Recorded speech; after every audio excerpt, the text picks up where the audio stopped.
Welcome back to the download here on WGN Radio. I'm Justin Kaufman. Well, stand-up comedian Andy Kindler is coming to Space in Evanston. He's going to be there on April 5th. Kindler is a well-known comedian who can be seen on stage regularly in L.A. and in New York and on television all over late-night TV, as well as Marc Maron's friend on IFC's Maron. And he can be heard voicing Mort on the Fox hit Bob's Burgers. Also, every summer in Montreal, Kindler takes to the Just for Laughs festival stage to deliver the state of the industry. Andy Kindler, welcome to the download. I like everything that was said about me. I agree with it. And it's the kind of thing where I'm almost afraid, how could I top that intro? It's all facts. It's all facts, man. I was Beretta on the original Beretta. You don't hear much about Beretta anymore. You don't. No, you don't. No, you don't. For you, how often do you get through Chicago? I actually get through a decent amount, and I've been coming to Chicago in one form or another since the 90s, although one time I asked the club if it would be all right if I didn't play the Sunday, so they prorated me. For you, yeah. I mean, you've been able to perform stand-up comedy throughout, like you just mentioned, the 90s up till now. I mean, New York, L.A., all around the country. And you do the state of the industry at the Just for Laughs Festival. I mean, you must see so many changes and pay attention to so many different trends when it comes to performing live on stage in America. Yeah, I think one of the things is that I give the speech every year in Montreal about what's wrong with comedy. And when I started in the 90s, there was so much wrong with comedy that it was, fun. And now it's harder to find that. I mean, I hate to be the bearer of good news, but I think we have a very good environment, and maybe the best environment I've ever seen for comedy. So, like, the clubs I'm coming to, like, I've never been to this place called Space, but I'm noticing when I go on the road that people tend to know what they're going to. Well, that's one big revolution. When I was in the 90s, you really couldn't go online and see a piece of a comic's act, so people didn't know what they were seeing. It'd be like telling people, "Hey, come to the movie theater." But then, what movie's playing? You like movies, right? Come on. So I think actually it's much better. Everything is much better now, except for Jimmy Fallon. It's actually probably the internet helps a comedian develop a following. People like your style, like your voice, and they're going to seek you out as opposed to just going to a comedy club for a night. Yeah, it's Twitter and social networking in general have been both a revolution and what I assume will kill me, because I end up arguing with people on Twitter. They could be a robot, it could be a software program, it could be an alien arguing with me, and so it's a great place to try it, not just try and be funny and try and promote yourself, and then 4 years later you realize that you haven't left your house. Well, there's something to that, because we talk to different comedians who say, you got to have a Twitter profile, you got to have, a YouTube channel, you have to have Facebook, Instagram, you have to get on podcasts. I mean, there seems to be a whole new formula for the way that comedians are approaching success. Well, it's also generational, and I just like to say things like it's only generational to give the impression that I'm intelligent. Well, it's very generational. But the kids today, I'm so old. I really am old, and I want everybody to know it. But don't feel like when you come out to see me that I'll collapse on stage, because I'm ambulatory and I'm upbeat. But the kids today, a lot of the kids, they grew up very much, they all had video cameras, they all had phones, and they all also, some people are motivated to make short, especially people who do more sketch stuff or character stuff, they're more motivated to make short films and stuff like that. I never was like that.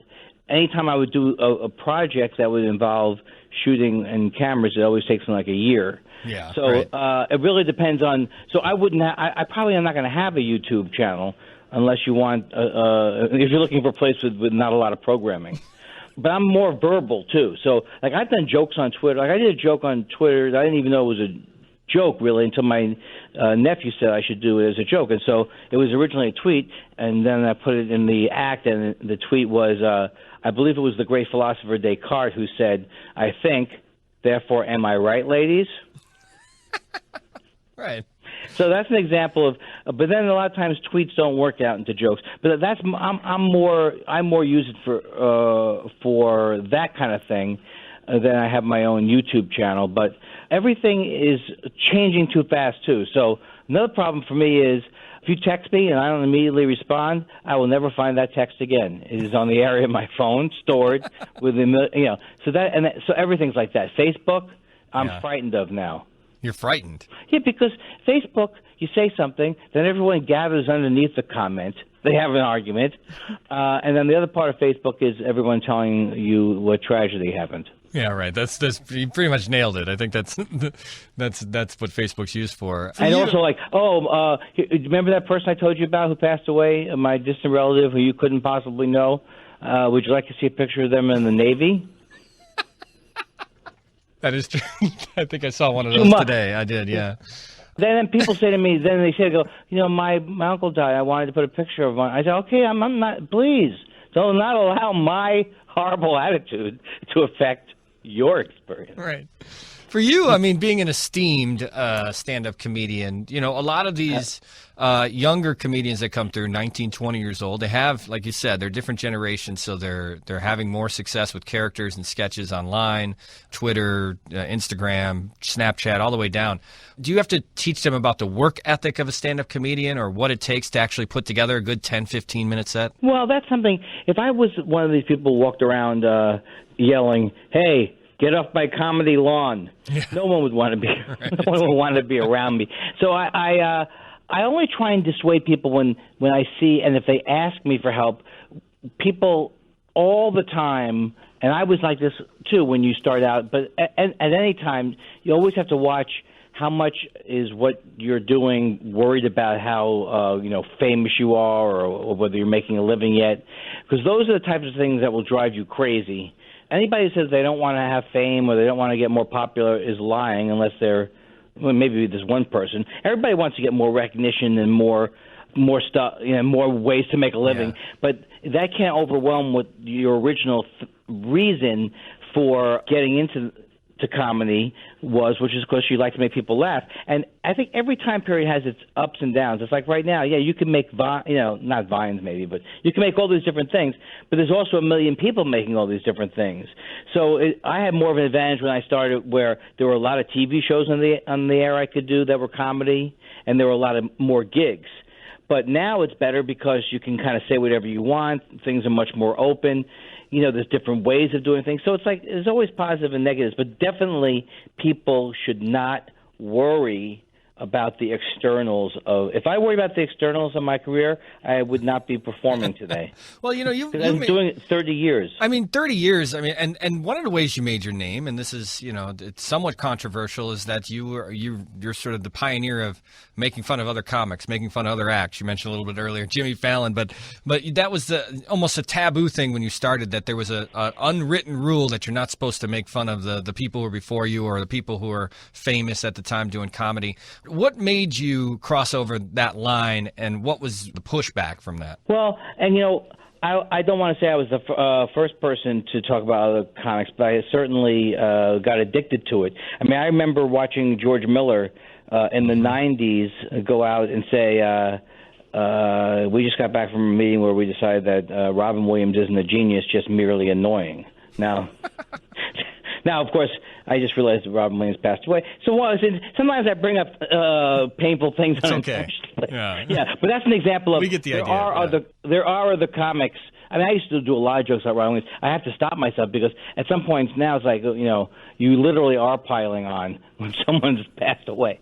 But there is this kind of thing, like you can make fun of Madonna for hours, you can make fun of Michael Jackson for hours, but if you go against another comic, you're breaking some unwritten code. So I never bought into that code, but I certainly have felt the wrath of the people I've gone after, or at least the fear of seeing them for real.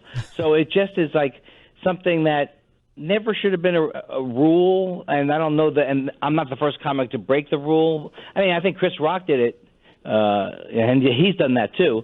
But I'm more famous than him. No, I got that wrong. But definitely, and the thing is, like I've been saying about Fallon, if I'm on my deathbed, I don't want the TV on because I don't want my last words to be, "Can you please turn Jimmy Fallon down?" Does everything have to be upbeat, even my death?